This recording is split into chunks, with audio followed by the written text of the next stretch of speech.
Maeneo ambayo pana ukame ama maji ya chumvi yakichimbwa chini, Mheshimiwa Rais amenunua mitambo ya kujenga mabwawa.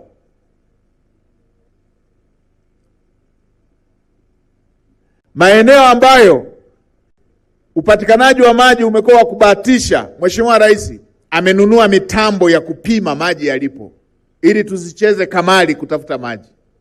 Maana yake hii inatupa uhakika ni kwa namna gani Mheshimiwa Rais ameweka uzito katika jambo hili la maji.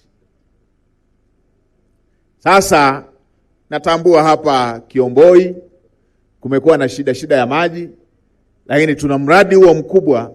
Mheshimiwa Naibu Waziri atakuja atuambie. Lakini nikiwa ziara pia nimepokea message nyingi kuhusu tatizo lililotokea la maji pale Mwanza. Nimemtuma waziri aende haraka Mwanza akasimamie jambo lile mpaka maji yapatikane.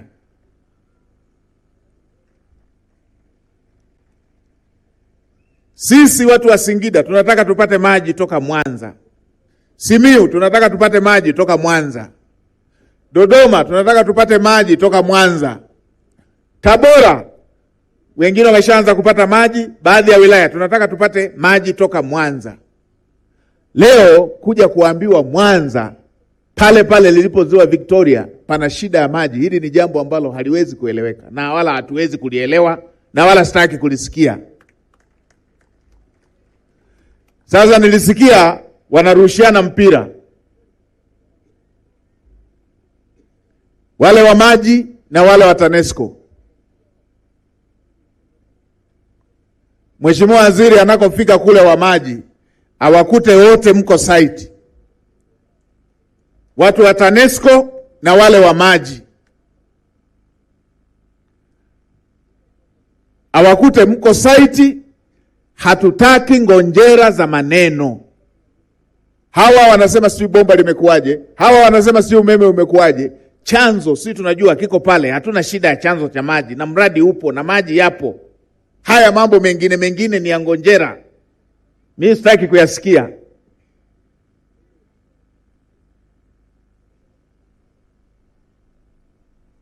Sasa mkuu wa mkoa, watafute timu yako ya wataalamu, watafute wa TANESCO, watafute na wa maji, washinde juani na wakeshe, watu wapate maji. Hizi ngonjera za umeme umeendaje, umeme umefanyaje, mimi sitaki kusikia. Kunapopambazuka kesho nipate majawabu, maji yamepatikana.